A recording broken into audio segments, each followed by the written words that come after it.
Welcome, everyone, to this episode of the Expansive CEO podcast. I'm your host, Hannah Chapman, and today we are talking a lot of finance. I've got another financial expert on with me today. Super excited to introduce her and just to have this conversation around especially multiple income streams, what's happening in social media landscape, and really where the opportunities for growth, expansion, stability, where all of that lies, especially over the next 2, 3, 5 years, like what's coming up soon. So let's dive right in. My guest is Kalei Correll. She's a former Big Four CPA and finance executive who scaled global operations through hypergrowth and IPO readiness. And she's a two times founder who left the traditional path in 2023. She now writes Rich Future, a Substack newsletter for creators and entrepreneurs who are building wealth in a rapidly evolving economy and want to see market shifts 6 to 12 months early. And we'll have a special gift for you to keep listening. So keep listening till the end to see what that will be to connect with Kalei on her Substack. So, Kalei, thank you so much for being here. I have so enjoyed getting to meet you and talk with you. And I'm excited to have this conversation. Likewise, yeah. Thank you for having me, Hannah. It was very kismet how we were connected, and I'm excited to have this conversation and deliver value to your audience.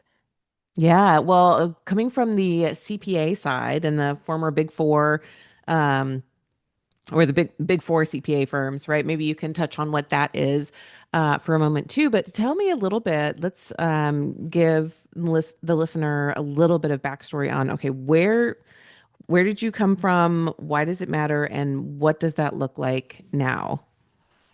Yeah. So I went to school for accounting. My undergrad is in accounting, and then I went on to get my CPA license. And for anyone who has had the desire to get their CPA license, like a very common career track has been to join a public accounting firm and to work there for at least a couple of years to get that experience on your resume. And that just kind of sets you up for success in a corporate environment, whether that's corporate accounting, finance, audit. And so I worked for PwC, which is a Big Four accounting firm, for 2 years. I was actually placed in the financial services sector I was an audit associate, and I absolutely like loved working in financial services. I was auditing mutual funds. I think you actually had mentioned when we had connected before Ameriprise, right? So that Yep. was actually one of my clients. Oh my And gosh. yeah, along with like a couple other financial services firms, a couple private equity funds. And I very quickly learned that like within the realm of finance, like I love to be challenged. And auditing a financial services client, you're dealing with a lot more complex transactions, Yeah. derivatives, futures, things of that nature. And so, yeah, I learned early in my career that like I like a challenge and I like to like have my hands on like the most challenging problem in the room. And so PwC gave me great experience with that. It was the first time that I also like learned what it meant to work 80 to 100-hour weeks, and Mhm. I did that for a couple of years and then I wanted something more sustainable. So I made the pivot into a Fortune 500 company, worked there for a year before moving to LA and working in a high growth tech company that was kind of transitioning from like small to mid size, and worked with them for 5 years and worked through like a 300% growth cycle, scaling a 10-person financial team at that time, and then working with them through an acquisition and then IPO readiness in the 2021 timeframe when SPACs were a big deal. So that was kind of like my traditional corporate path. And like, if you had asked me like in 2021, like what my dream job was, it was to become CFO, especially like being a female CFO. That just felt like really like inspiring and empowering, and I wanted to have that experience and to be that role model for women in finance. And at the same time, like 2020, 2021, as many people can probably relate, like was starting to have this crisis of purpose of like, okay, I have all of the things that like look good on paper, my resume, like I've filled it out nicely so far, and I'm making good money, but like I'm going home and I'm like feeling pretty empty inside. And so in 2021, I actually was introduced to human design, and I know that Hannah also works with the human design system. And so that tool gave me a lot of insight into like who I am authentically, like what my natural gifts and skills are. It had made sense, like why I had excelled in a finance environment, but it also gave me clarity into like how to like design my life going forward. And I realized that like I was doing a lot of things that weren't like energizing and I wasn't like super passionate about at the time. And so that was when I like started posting on social media and grew my first business, Expanded Flow, and grew like a pretty sizable audience, 55,000, and served that community for 3 years.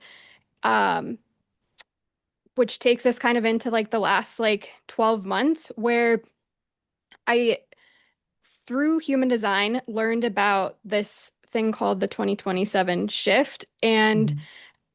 something called the new paradigm, which maybe we can touch on. But I basically could sense that, like, at a macro level, there was going to be significant economic changes, which we're seeing play out now. This was 18 months ago. And so I started to reposition that business. I did like an 8-part mini series on the new paradigm in a podcast format this time last year to help people like really educate people on like where we've been and where we're going. Because we were going through like a macro shift that only occurs once every 400 years, which is like super significant because it hasn't happened in our lifetimes or anyone 3 to 4 generations back. Right. So yeah. And through that evolution, just kind of like following my strategy of like responding, building, responding, building, responding. Um, I'm a generator for anyone uh that will know what human design energy type is. And I realized that like actually like the greatest use of my gifts and the way that I can be of highest service at this time period in human evolution is to launch a second business, which has been my primary focus for 2025, which is Rich Future. Growing on Substack right now, we've already hit number 7 rising in business right out of the gate. And so within that environment, I'm actually able to write like a weekly newsletter informing people on like what are some of these macro shifts that are happening in AI, finance, and the future of work, and helping my audience feel prepared and informed and seeing around corners like 3 to 12 months early so that there isn't this reactivity, Mm. which I know that, like, I certainly have felt like reactivity to some of the changes that have been happening economically, as I'm sure like many people in the audience have. And also to kind of solve a problem I saw in the market where there was like a lot of like tech bro terminology that was like the primary like education path for AI initially, and a lot of kind of like doomsday vibe. And like Right. I'm an eternal optimist, and like I believe in like a brighter future always, and I want Mhm. to like empower the people that I connect with and that I serve through my community to be able to perceive the world in that way as well. And so Rich Future is like really about like building towards a rich future for yourself in a rapidly changing economy and feeling informed and empowered along the way. So that's what I've been doing for the last few months. It's been growing nicely and I'm really enjoying it. So that's kind of the track that's brought me to today. Well, and also you are a fractional CFO. as well, right? In addition to building rich future, and which congratulations, by the way, like being number seven on all of Substack on the business side is amazing. So it's so good. But then the fractional CFO side, you're still getting to then implement, right? Like help companies that work with you like actually navigate um, through this time as well. And so I wanted to mention that because it kind of goes straight into our first topic of discussion, which is having a diversity of income streams, and figuring out what is right for you based on, I mean, it's so many things really, but I mean, to back up just a little bit, I found human design in 2021 as well. Mm, So same, it's been about 4.5 years, almost exactly, since I learned that I'm a 6/2 sacral manifesting generator, and started really implementing that in my life and my work as well, and learning how to respond and how to trust my sacral authority and all the pieces that go along with learning that. One thing that it did, um really truly, was like learning that I'm a manifesting generator gave me that push to, or almost the permission, I want to say, like the allowing myself to follow these different interests that I have, and hmm to just trust that there's a reason. There's a reason why I'm so, in love with human design, with inner child healing, with all these different things I was learning at the time. And to your point before, like loving the complicated, complex financial situations. It's one of the reasons that I love working with business owners and entrepreneurs, is because it's a 1,000-piece financial puzzle. It's not a 100-piece financial puzzle. hmm Right. So like being able to dig into the complexity is all like exactly the same. I love that. It's what lights me up. It's what's more interesting to me. And so, yeah, I mean, literally when everyone else around me was like, just do XYZ, just be normal, just be, you know, uh, talk about finance and only talk about finance. I'm like, I hate that. I can't do that. It's not me. I need to be in a place where I can fully express myself in all these different facets. And I know that that's what's going to draw people to me. And that's what it was. That's what worked. But I just wanted to set that up as like being the human design piece, more so than like coaching it, or which I enjoy doing. It's more about like, no, how do you actually implement, how do you be you and implement it in a way that works? So, and I love the macro take that you have too, of like, no, there's what we're all experiencing for ourselves uniquely, but then there's the societal, the systemic shifts that are happening as well, and how do we navigate through that? So let's talk about those different income streams, what that means to you. There's so much, even just like the tech bro finance jargon, doomsday, like all of that. Again, like we're good. We're in the right spot here. Because yes, we need the optimism. We need to know like what is going to work. If something stops working, how do we find what is going to work? I love that. Yeah. Yeah.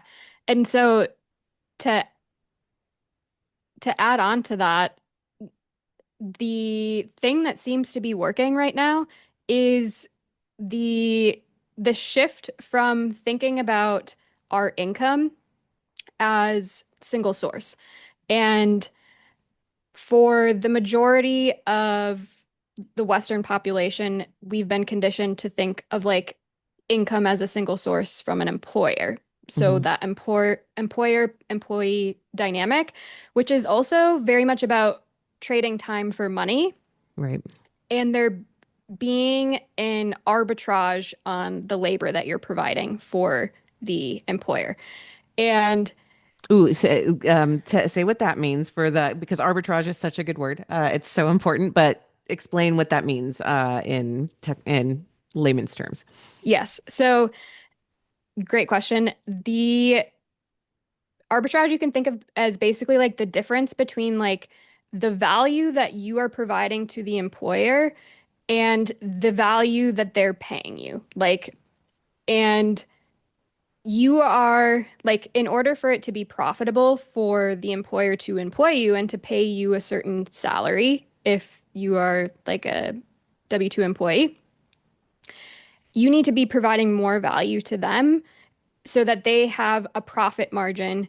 And so you're basically, I think it's helpful for people to understand that, like, uh, unless you're like working for yourself and like setting your own rates, that the nature of that employment contract requires you actually getting paid less than the value that you're providing to the business in order for that business model to work. Hmm. Uh, and so that's just like in the employee-employer dynamic, the single source. But I also think it's important to think about single source just as a business owner as well. And like this was something that like I recognized as I was building my first business. Like we like can diversify within the business in terms of like launching different services at different price points, or we can launch a combination of like products and services, or we can be a product-based business and just have multiple SKUs. Those are all ways of like diversifying income, but within the same business model, right? And my first business was like a human design education business. And if the need in the marketplace decreases for human design education, then that business model is fragile. So uh, that's just using myself as an example, but anybody that's a business owner that is serving like one target market, there's some fragility there. And I'm all about like empowering people to become as like durable and resilient as possible over the next 3 to 5 years. And so there's been this shift starting to emerge where people are starting to relate to their income as a portfolio of income. And I call this the multi-income mindset. And I've actually written a piece about this on Substack that has done well. If people are curious about it, we can direct people there. But basically, shifting from this kind of like single income source mindset, whether it's through an employer or through your business, and starting to diversify and kind of thinking of yourself as like an investor or like an allocator, where you're building multiple income streams that are not dependent on each other, that they can operate kind of independently. It's kind of like, like if you were building like a portfolio, right? You would want to like diversify. So it's like this whole concept of diversifying your income so that you are able to operate like in an evolving economy in a much more durable fashion. And so for a lot of entrepreneurs who I know are in your audience and listening, like whether you are like a single business owner, it's like thinking about like, okay, is there like another business that like I've been feeling called to launch that's like in a different market? And we can also talk about like the value of a personal brand, like has really grown over the last couple of years because it if you grow a personal brand online and you have like an audience and a community that you're providing value to, then you can launch a second or a third business and pivot much more easily. And you already are speaking to an audience of people. And that was one thing that actually helped Rich Future like get off with like get going with some great momentum is like I was able to say to my expanded flow community, like, hey, I'm building this new venture. If it's of interest to you, I welcome you to come along for the ride. And then it's been really cool, like the conversations that I've had with people who subscribe to the newsletter that like, there's a subset of people like in the expanded flow audience that resonate like one for one with like everything that's being discussed in Rich Future. But then there's a subset of people that like some of it resonates, but they know somebody who like this is perfect for them. And so it's kind of like that network effect. Like I've had a conversation with somebody that was like, I started showing your newsletter to my boyfriend who's an investment banker, and he was like, "Wait, who writes this?" And he was like, "This is all spot on." So like it's just helping people kind of think of like the value of like the personal brand as kind of like the umbrella, and then the multi-income portfolio can build underneath that, and that you have just like much more like fluidity and flexibility, and the value of also AI as like a tool to I think of AI as like a leverage tool. Like it takes less time to get certain things done. I don't think that AI is like a blunt force tool that I would like apply to like every single thing. Uh, like we've, I think, kind of learned collectively over the last year that a lot of people don't really like to read AI generated content. They still Right. prefer to like connect with like the human behind it. So like I'm not applying AI to like the content that like I'm writing, you know? I may like leverage it for like creating an outline and helping research, but like I'm still the one that's, you know, like writing it, that type of a thing. But like it's probably cut down like I would say 2 to 3 times the amount of time that I would spend researching for the topics that I'm writing about for Rich Future. And so AI kind of like creates this arbitrage, I would say like a time arbitrage, where Yeah. things take less time to get things done, which kind of enables you to have more time and energy to be building and devoting, you know, focus to these multiple income streams. And then beyond that, there's also thinking about like, this is still like a conversation so far about like, um, you know, kind of like service and product and things that require your time and energy. But like, I also like to empower people to start thinking about like capital allocator. And like, if you have the ability to like angel invest into something or, you know, purchase real estate and to like think about the equity that you're accumulating through that and like leveraging that to like potentially buy another piece of real estate and like renting that out and kind of like you know, there's plenty of people that have built like real estate portfolios where like the income from that like provides for all of their financial needs. I have plenty of those people in my audience. So it's kind of just I kind of think of it as like this uh if anyone listening is like familiar with the concept of like a mind map where like you just kind of like you keep like thinking like how can I build out like this web of like income and um diversify in a way that like enables me to feel like financially secure as we navigate these collective changes together. And even as another example there, like even a stock portfolio of dividend paying stocks or, Hmm. different things like that can also be another income flow depending on what you need it for. It's, might be better to let it grow for the future and continue to compound, but that's also another, like there are so many ways that you can create income sources that don't require your time. And one of the other things that was coming up for me as you were talking was, kind of thinking about, not to disparage anyone else, because that's not never the point, but, look at the Alex Hormozy model of, build one thing to $100 million, or, build one offer until you're making $10 million a year. Anything else is just dividing your time. Um, and that for me, one, it didn't resonate on a soul level. Again, like it didn't resonate for me at all. But the other thing, like from a practical standpoint and being in the financial advisor spot and in this role where I'm talk with business owners and I see more of the business finance,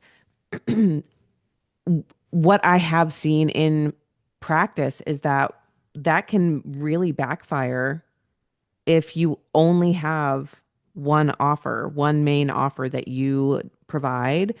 And as buyers change, as the business cycle evolves, um, if that's your one thing that you do and you're like so laser focused on just building that one thing, the way you put it, the fragility of that is really palpable. And you might not notice it if you're in the sweet spot of the business cycle and the consumer cycle.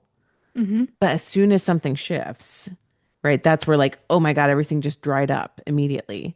And one good example, I think that a lot of people, especially listeners, will be able to appreciate is the rise of coaching and courses in 2020, especially Hmm. 2020 and 2021 when we were in Hmm. deep in the pandemic. Um, there were and even B2B. So whether you're B2C or B2B, when whatever you're selling, we had PPP loans where Hmm. business owners who qualified to take them literally had hundreds of thousands to sometimes millions of dollars extra to spend Hmm. at that time. And then after those loans were forgiven, then they literally still for the next couple of years had sometimes hundreds of thousands of dollars or more at their discretion. They're like, what do I do with this now? I just have it. So we had extra liquidity. And then thinking about, the thousands of dollars that most families received during that time as well as assistance, there was so much money. And we call that like, doesn't matter in the technical terms, but there was more money supply, right? Like the money supply Hmm. was huge 2020, 2021. It's one of the things that led to all the inflation, all of that.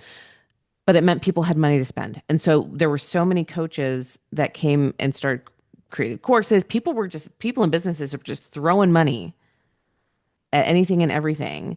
They were also stuck at home. So like, yeah, let's do all the stuff, right? And then 2022, 2023, 2024, right? All of a sudden we go through these like cycles of the stock market has a few kind of mini crashes throughout that time, and people start to panic and pull back and start to close their wallets. And business owners and coaches and creators are like, holy shit, what happened? Hmm. Like everything was working so well. I was doing this, all this stuff, and it's not working anymore. And what I saw from that, my own clients that I've had worked with for years, throughout all of that, the ones that stayed afloat, yes, they might have had some hard months and trying to figure it out, but the ones that have kept growing and doing okay, one had cash reserves. That was always a big one, right? You have the financial stability to like weather a couple of rough months. Two had more than one offer, and three were willing, if they didn't have another offer at the time, were willing to open up and try some new things to pivot. And so, like, from a very, very practical standpoint, having that one thing is, like you said, it's very fragile, but we are also, again, we're like, the business cycle is always cycling. This isn't Hmm. a new phenomenon. It's just we see, like you were when you were talking about the new paradigm that's coming in 2027, it's going to be an even bigger shift or a different shift than what we've experienced before. So no matter what, we haven't lived through this before, but if you have built up the muscle to be able to like try something new, experiment again, pivot again, have, 2 to 3 to 4 plus income streams that you can like tap into, see what's working, that's what's going to help you make it through and pivot again in 27, 28 for sure. What do you think? Yeah. Yeah. I think I think the value of a cash reserve has probably like increased like over the last 18 months. And not even I think, I know. And it's like being, it's coming through the data. Like I was just looking at data yesterday that like millennials are averaging for those that are able to put themselves in this position, they're holding 6 to 12 months cash reserves versus the traditional 3 to 6 Yep. target. And that's also like really interesting to consider from like two sides. Like there's like fiscally responsible saving happening, but there's also a lot of liquidity sitting on the sidelines that doesn't feel comfortable investing in risk assets right now in the stock market. And the stock market it's been a little bit volatile recently, but like overall, it's had like a really big year. And so Mhm. that's like also something to consider is like, I think having clarity on like your risk profile, like, is probably like coming more into the forefront, like in 2025 and moving into 2027 for sure, because I also have written about this in the Substack, but like there's so many like macro changes that are occurring around like how people are deploying capital and like what they're willing to place bets on and the safety net around those. And like you probably have seen in your data that like there's been this rise of like the prediction markets and that that has led to like a lot of tough conversations for families at home for people that are deploying their capital that way and losing money. And uh, I wrote in the Substack that like we're entering what I see like in my view is that we're entering an economy where it's actually becoming like easier than ever to become a millionaire and easier than ever to go broke, Yeah. to like misplace like one bet and to have something go to zero, but also through social media and being able to like reach a customer base at scale relatively easy, and then AI like being a tool of leverage uh, to be able to get more done in less time, that it is easier than ever. And we're seeing like 2024 and again in 2025, the most millionaires that we've ever seen, like in the US. But, and there's been some in other countries, but there's also been kind of a migration. Like I know out of the UK, there's been like a migration of millionaires into the US. But it's kind of interesting, and like maybe you have like looked at this too, but kind of like this barbell economy that's kind of occurring. Hmm. And uh it's it's a really interesting time to be paying attention to what's happening in the macro environment. And I think the last 50 years, there's been a lot of structural stability in society with like how government structures, education system structures, medical care system structures, financial system structures, those actually are part of kind of like the old paradigm. And like those are being replaced by what is coming in the new paradigm, and it's a lot more decentralized. And so I think just helping people like think about like what does that mean if like there's more opportunity than ever, but it's more important to be like moving with precision, I would say, than ever, and operating with like judgment and clear thinking and like taking responsibility for the clarity of your own thinking, which I think in this environment, when there's, like an abundance of information and like an abundance of content, a lot of AI generated content, a lot of people like leveraging AI to put out information that they're not necessarily like vetting or the subject matter expert in, like the value, I think there's a premium that is continuing to rise in human judgment and clear thinking and applying that to your your wealth goals, your financial goals. And I'm curious like what you are seeing and how you're thinking about that right now. Well, so first, I wanted to just ask, do you have a little bit extra time? Are you good to keep go? Okay, good. Yeah. So I was like, we're not done yet. We have to keep going. Um, Looking at the barbell economy from a macro level, that has been on the forefront of my mind for sure.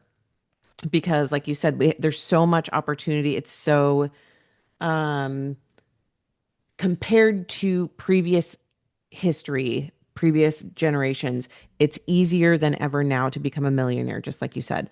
But it's also the middle class, the actual middle class that we have had over the last, since after World War II, since late 40s, early 50s, the middle class that has built is almost it's on its way to not existing anymore, Hmm. right? So that we have so many people on the um, in poverty, on the poverty side of the barbell, and then this like expanse of nothing, and then the say prosperity side or the wealthy side of the barbell.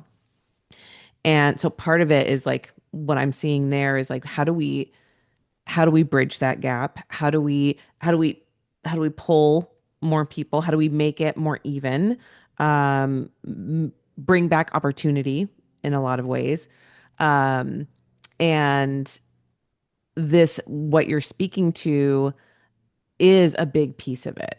What we're talking about now, like having multiple income streams, being truly authentic, right? So in the AI time that we're in now, it's not going away.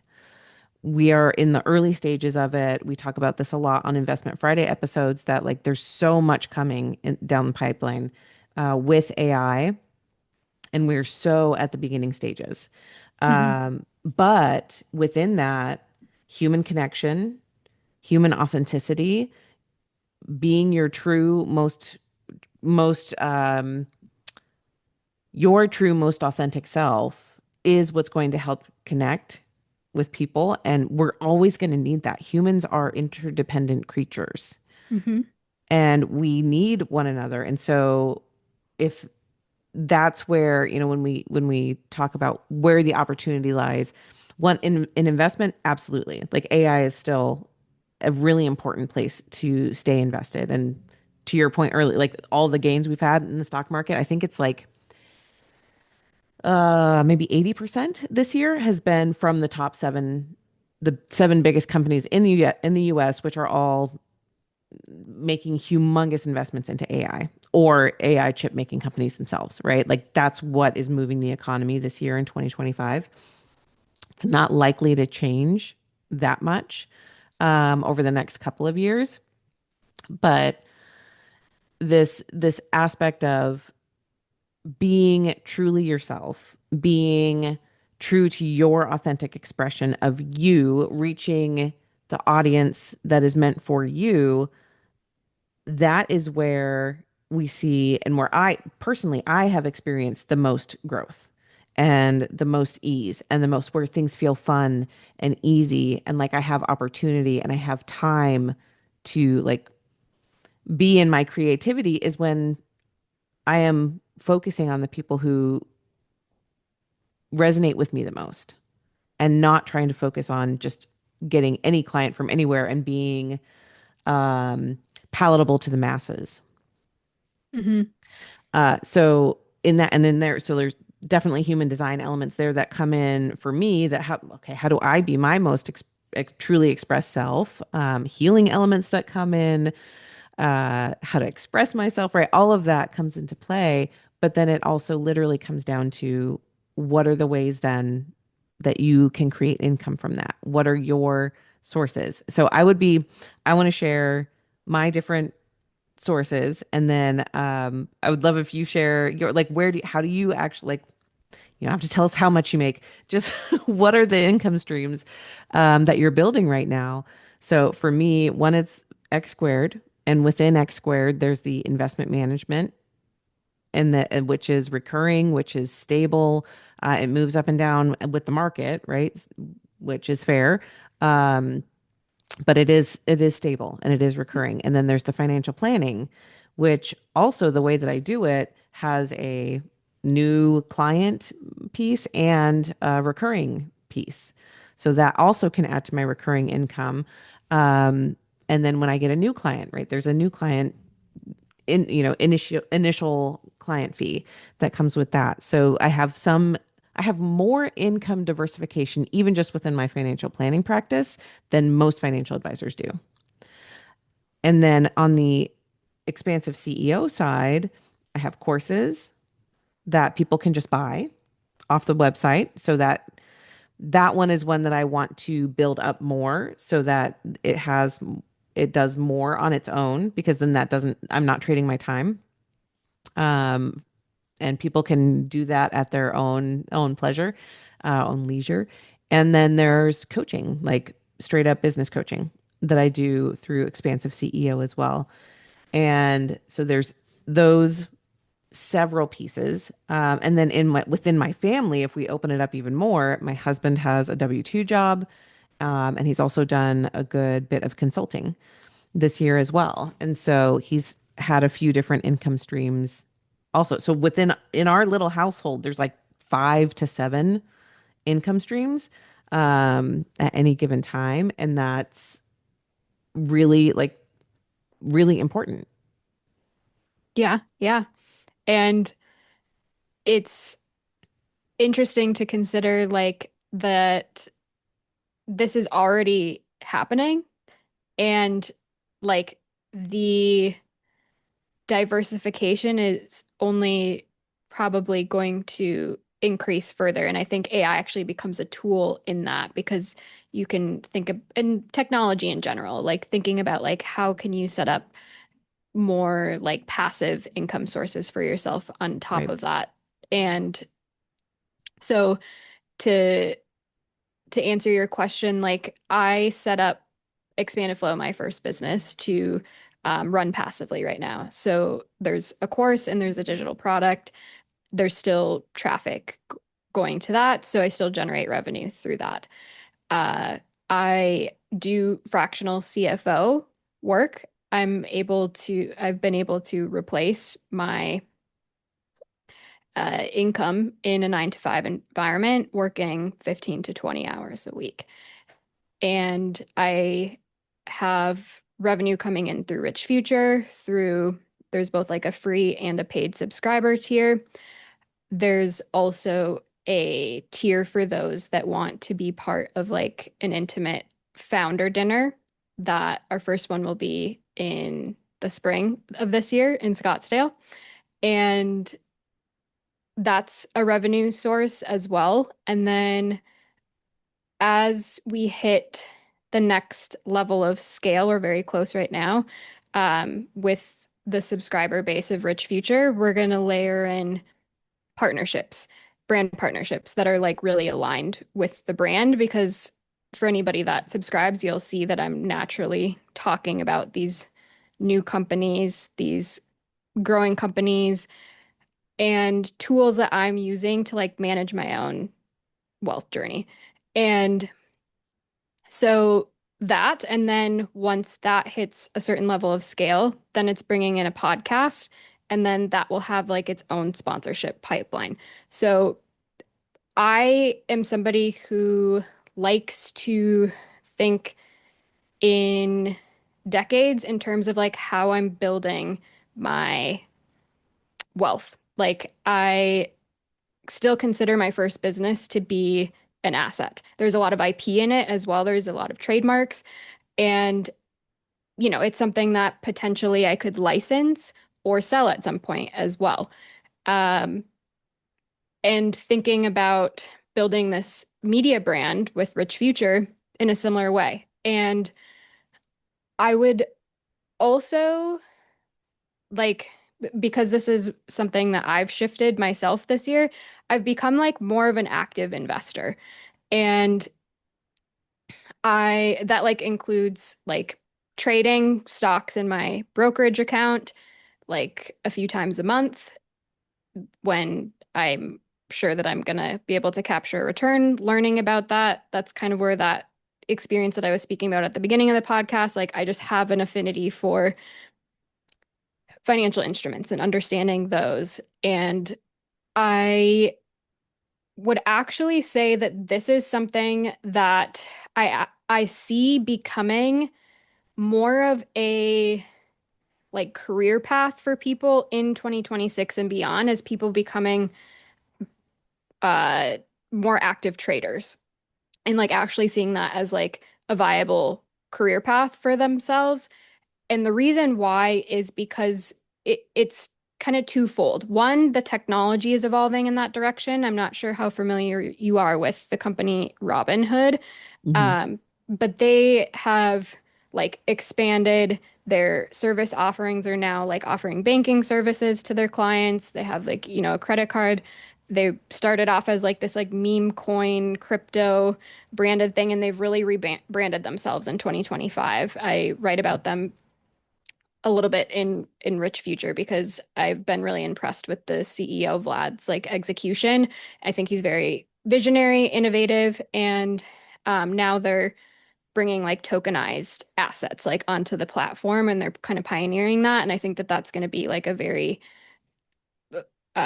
lucrative opportunity for like that industry. And they announced at like their kind of like annual event. I think it was in October, it might have been September, that they're launching Robinhood Social in early 2026, which is basically like a social platform where uh, traders, like people who already trade on Robinhood, can become verified traders. And then it's going to operate kind of like a social media channel where people can be posting into like a feed their trades and their like verified trades. And so it's kind of like people who've built trust with their audiences through their personal brands are going to be able to bring people onto this platform, and then, new people will emerge that are growing purely on there.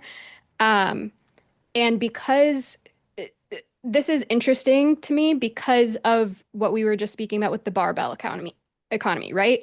And like, where is there like the most appreciative upside, like in the environment? It's like in the stock market, right? Like it's if you're working like a 9 to 5 job, like you're not gonna, unless you're in like a commission-based position, like you're not gonna be having like an appreciative like income source of like 150%. Right. Um, where there you can experience that like in the stock market. And there's already like a trend of people kind of like copying trades. Like a lot of people will look at like, 13F filings, for like Warren Buffett, and then like, like he just Berkshire like just disclosed, you might have seen that like they invested in Google, and then Hmm. like Google shares have just gone up over like the past week and a half. And so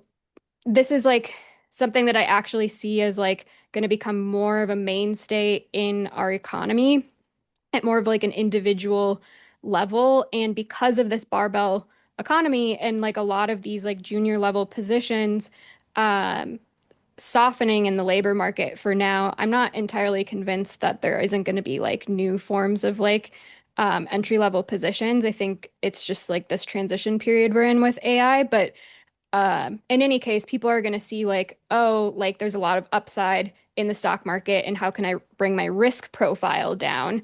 Like as I'm like learning is like, am I going to be able to like follow people, that are trusted and vetted in some capacity, and to build an income, to build wealth through that manner.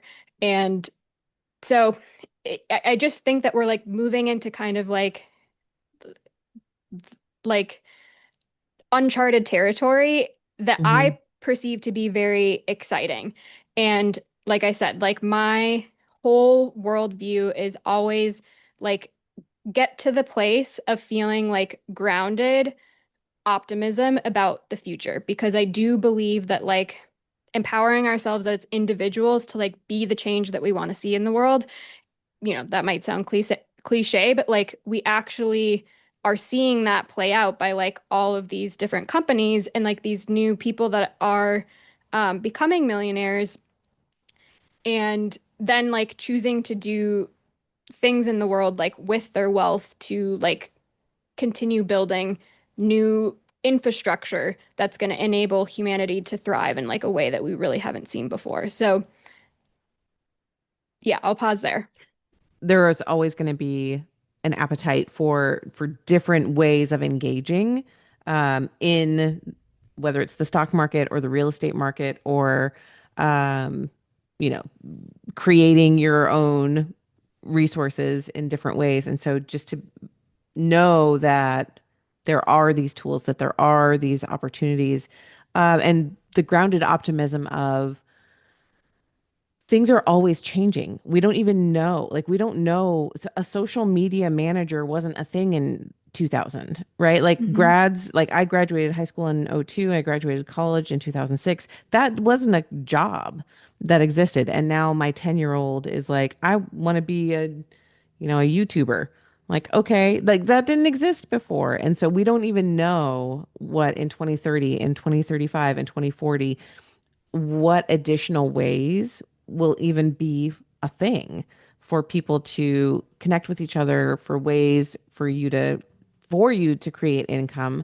um and I just like that openness of, like, I love that word you use, the grounded optimism. The grounded optimism isn't like the Pollyanna that says it's just going to be okay no matter what. It's, hey, I see that there's opportunity in the future, and it's grounded in reality, in a lot of different ways. So I think that's really important. And I would love for you to share how people can connect with you, talk a little bit about Rich Future, and yeah, the offer you wanted to share with everyone.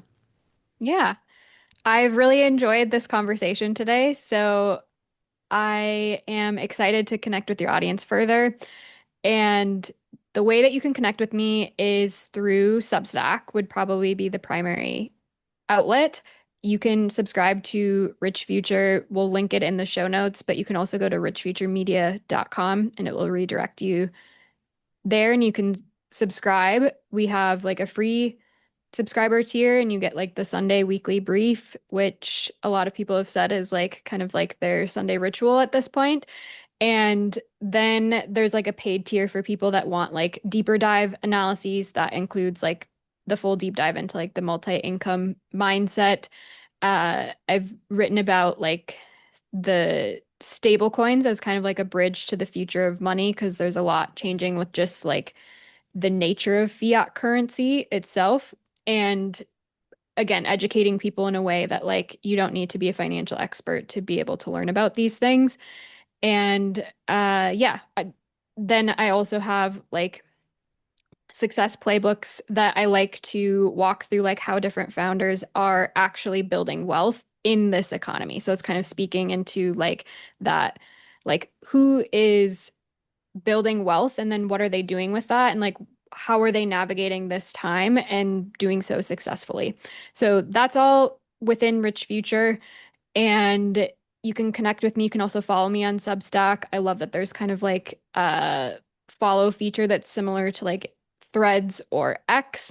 I'm very bullish on Substack. I write about that within Rich Future. So if you're at all curious about that platform, uh, there's plenty of education for you in Rich Future there.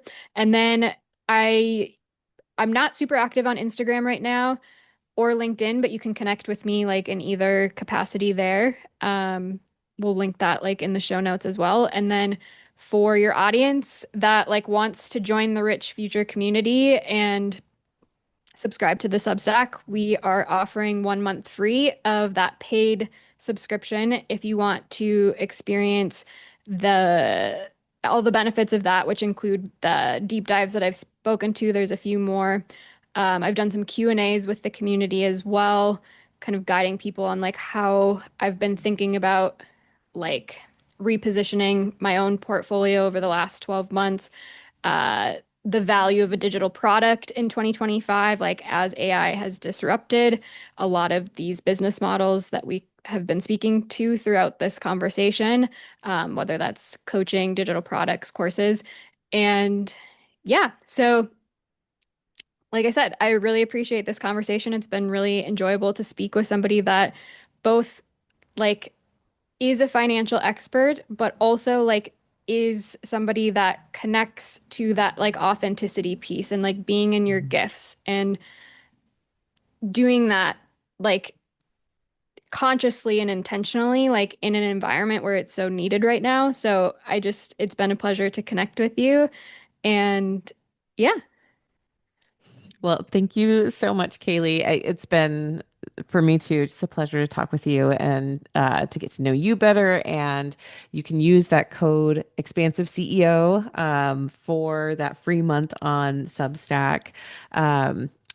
In Rich Future. So go check that out. Really well written. It looks great. I mean, just all of it.